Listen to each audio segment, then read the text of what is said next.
Hello friends, welcome to stock star. तो आज के एपिसोड में हम चर्चा करेंगे रियलिटी सेक्टर की दिग्गज कंपनी डीएलएफ के बारे में।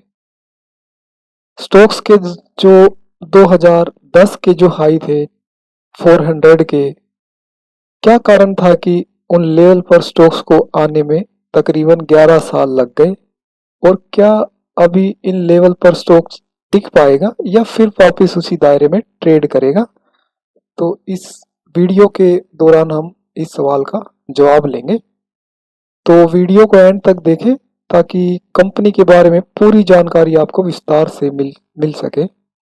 और जैसा कि आप जानते हैं कि हम किसी भी कंपनी को 5 भागों में एनालाइज करते हैं, जिसमें कंपनी की जानकारी, कंपनी के बिजनेस की जानकारी, कंपनी फाइनेंशियल और उसके सेक्टर से जुड़ी हुई कंपनियों के साथ उसका कंपेयर, और अंत में स्टॉक्स के प्राइस को चार्ट पर भी एनालाइज करते हैं।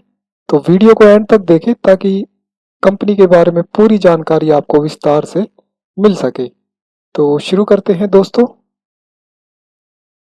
चौधरी राघवेंद्र सिंह द्वारा स्थापित इस कंपनी की शुरुआत 1946 में हुई थी। ये वो समय था जब भारत और पाकिस्तान के विभाजन के दौरान जो बेघर लोगों थे उनको घरों की आपूर्ति के लिए इस कंपनी द्वारा, चौधरी राघवेंद्र द्वारा इस कंपनी की स्थापना की गई थी।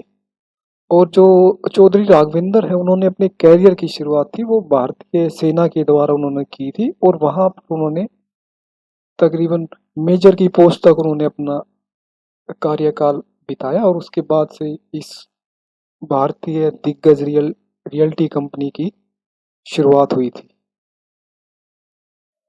डीएलएफ ने दिल्ली में 22 शहरी कॉलोनियों के निर्माण के साथ अपनी शुरुआत की थी। कंपनी ने दिल्ली में कुछ पहली आवासीय परियोजना विकसित की, जैसे पूर्वी दिल्ली में कृष्णा नगर, जो 1949 में बनकर तैयार हुई थी।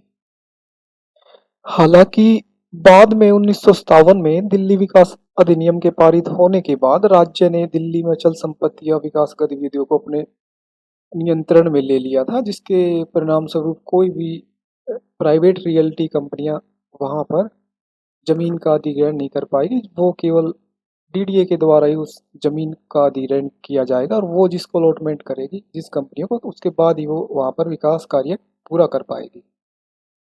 इसलिए कंपनी ने दिल्ली विकास प्राधिकरण द्वारा नियंत्रित क्षेत्र के बाहर कम लागत पर भूमि अधिग्रहण करने का कार्य शुरू कर दिया था, विशेष रूप से हरियाणा के निकटवर्ती राज्य गुड़गांव जिले में।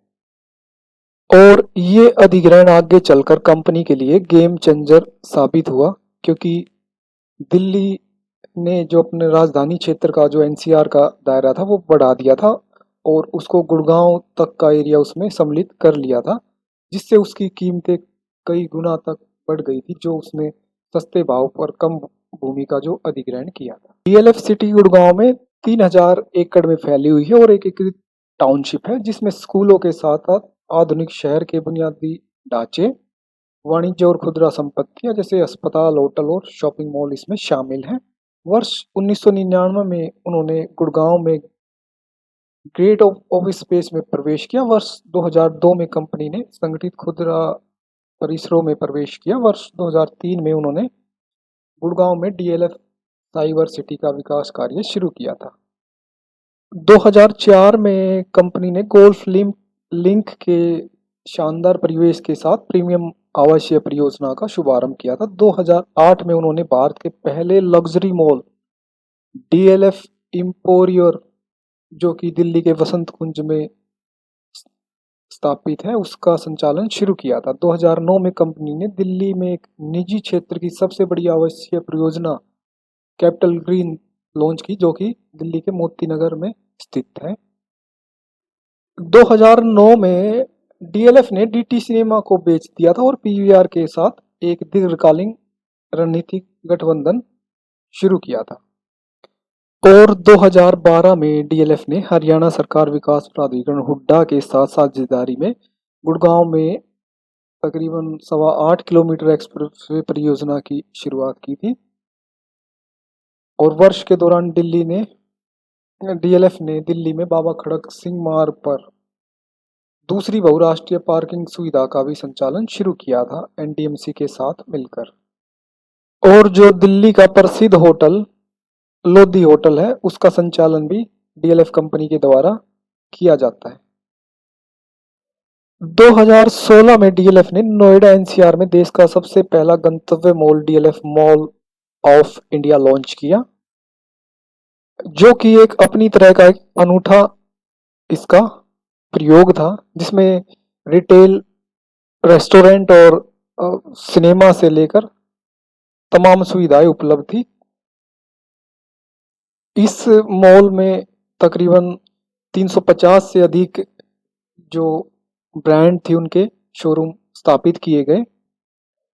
जीआईसी जो कि एक वैश्विक दीर्घकालीन निवेशक है और जिसकी दुनिया भर में 40 से अधिक देशों में 100 बिलियन अमेरिकी डॉलर से अधिक की संपत्ति है। वर्ष के दौरान डीएलएफ ने लुटियन दिल्ली की जो उसकी संपत्ति थी उसमें डीएलएफ के द्वारा चाणक्य मॉल लॉन्च किया गया, और जो अपनी तरह का एक अलग ही इसका प्रयोग था, जिसमें खुदरा रेस्टोरेंट और सिनेमा अनुभव प्रदान करता था, जो डीएलएफ के एक लग्जरी कलेक्शन का हिस्सा है, और यह कुछ प्रमुख राष्ट्रीय और अंतर्राष्ट्रीय लग्जरी ब्रांडों को प्रदर्शित करता है। स्टॉक्स 10 साल से दबाव में था, साइडवेज में ट्रेड कर रहा था। उनके कुछ कारणों पर नजर डालते हैं कि 2015 में सीबीआई ने डीएलएफ मामले में सेबी से सूचना मांगी थी और उसे पूंजी बाजार से धन जुटाने के लिए कंपनी के प्रमोटर पर 3 साल के लिए प्रतिबंध लगा दिया था। और दूसरा कि एक इंडियन एक्सप्रेस न्यूज के द्वारा पनामा पेपर लिस्ट में Apollo tyre, India bull promoter के नाम विनोद अडानी और डीएलएफ के मालिक केपी सिंह का भी नाम उजागर किया गया था। तो ये भी एक कारण था। दूसरा, हरियाणा पुलिस द्वारा गुरुग्राम जो भूमि सौदे में कथित अनियमितता के आरोप में रॉबर्ट वाड्रा, हरियाणा के पूर्व सीएम भूपिंदर सिंह हुड्डा और डीएलएफ कंपनी के खिलाफ एक आरोप पत्र दर्ज किया गया था, जिसको लेकर भी कंपनी काफी विवादों में घिरी हुई है लंबे समय से। कंपनी के अगर फाइनेंशियल की बात करें तो मार्केट कैप कंपनी का 1,17,10 करोड़ का है, ईपीएस कंपनी का 6.66 का है और पी कंपनी का 61.71 का है। और कंपनी की कुल रेवेन्यू इनकम का 76% का जो रेवेन्यू है वो लैंड और प्लॉट कंस्ट्रक्शन प्रॉपर्टी के द्वारा आता है। रेंटल के द्वारा कंपनी को 15% की इनकम होती है और अदर जो मेंटेनेंस इनकम है वो 6.22% की। हालांकि कोविड पीरियड से पहले के 2 साल पर अगर कंपनी के आंकड़ों पर नजर डालें तो जो कंपनी की जो रेवेन्यू लैंड और प्लॉट के द्वारा थी वो आप देख पा रहे हो, उसमें थोड़ी गिरावट देखी गई है 1% की। हालांकि जो इसका रेंटल का इनकम थी वो जरूर बढ़ी है, तकरीबन 2% 1.5% की वो इनकम जरूर बढ़ी। हालांकि कंपनी ने अपने 75 साल के कार्यकाल के दौरान तकरीबन 31 मिलियन से स्क्वायर फीट से अधिक की एरिया विकसित किया है और लोगों को डिलीवर किया है, जो कि किसी भारतीय कंपनी के द्वारा विकसित किया गया सबसे बड़ा एरिया इसको कहा जाएगा। कंपनी के बोर्ड ऑफ डायरेक्टर की अगर बात करें तो केपी सिंह कंपनी में chairman, Rajiv Singh chairman and executive director, GS Talwar non executive non independent director, DV Kapoor non executive and independent director और K N Memani non executive independent के तौर पर कंपनी में कार्य करते हैं। और कंपेयर करें इसके सेक्टर से जुड़ी हुई कंपनियों के साथ तो कंपनी 1,17,10 करोड़ के मार्केट कैप के साथ अपने सेक्टर को लीड कर रही है, अपने सेक्टर की लीडर कंपनी है, जैसा कि आप देख पा रहे हैं। और अगर कंपनी के कर्ज की बात करें तो कंपनी पर 5,515 करोड़ का कर्ज है। हालांकि अगर देखें तो इससे मार्केट कैप से जो आधी कंपनियां हैं वो अपने बैलेंस शीट पर भारी भरकम कर्ज लेकर बैठी है, तो उनके मुकाबले तो कंपनी का जो कर्ज है वो ना के बराबर है। इसको अगर कंपनी के डेब्ट टू इक्विटी रेशियो को अगर देखें, इसके मार्केट कैप के हिसाब से तो इसका कर्ज है वो 0.19 का इक्विटी रेशियो आता है। तो वहीं आप देख पा रहे हो माइक्रोटेक डेवलपर 4.36 और ये ब्रिगेड इंटरप्राइज, ये कितना भारी भरकम अपनी बैलेंस शीट पर कर्ज लेकर बैठे हुए हैं। और जो 5,000 करोड़ का जो कंपनी पर आपने कर्ज देखा और जो उसका डेब्ट टू इक्विटी रेशियो 0.19 पर है, तो ये कंपनी का तकरीबन 10 साल से ज़्यादा के लो पर है इसका जो डेब्ट है। अगर आप नज़र डालें कि 2017 में तकरीबन 30,000 करोड़ का कंपनी पर 29,000 करोड़ का कंपनी पर कर्ज था, जो कि अभी करंट में 6,663 करोड़ जो इसी ईयर एंड में आपने देखा है। तो कंपनी का कर्ज है वो लगातार कंपनी ने अपना कर्ज है वो घटाया है। और आप इसका डेब्ट टू इक्विटी रेशियो अगर देखें तो वो 1 पर था, तो जो अभी 0.19 पर है। और आने वाले समय में आप कंपनी को बिल्कुल डेब्ट फ्री होते हुए देखोगे। और साथ ही कंपनी की जो नेट वर्थ है वो भी अपने 10 साल के उच्चतम पर है। अभी स्टॉक्स के प्राइस को चार्ट पर एनालाइज करें तो उससे पहले बताना चाहूँगा कि वीडियो की शुरुआत में जो हमने खबरें आपको बताई थी, तो उनको मार्केट अभी जहाँ तक है पचा चुका है, कैलकुलेट डिस्काउंट कर। अगर वीकली चार्ट पर आप देखोगे तो आपको अच्छे से समझ में आएगा कि स्टॉक्स जो 2010 के जो हाई थे 400 के लेवल के आसपास के, तो उन्हीं लेवल के आसपास अभी स्टॉक्स आकर टिकने की कोशिश कर रहा है। तो अगर आप देखिए दोस्तों कि 10 साल का जो 11 साल का जो रेंज थी स्टॉक्स ने, इसमें साइडवेज में काफ़ी लंबा समय कंपनी ने बिताया है, जो कि अपनी रियल्टी सेक्टर की दिग्गज कंपनी है उस कंपनी ने।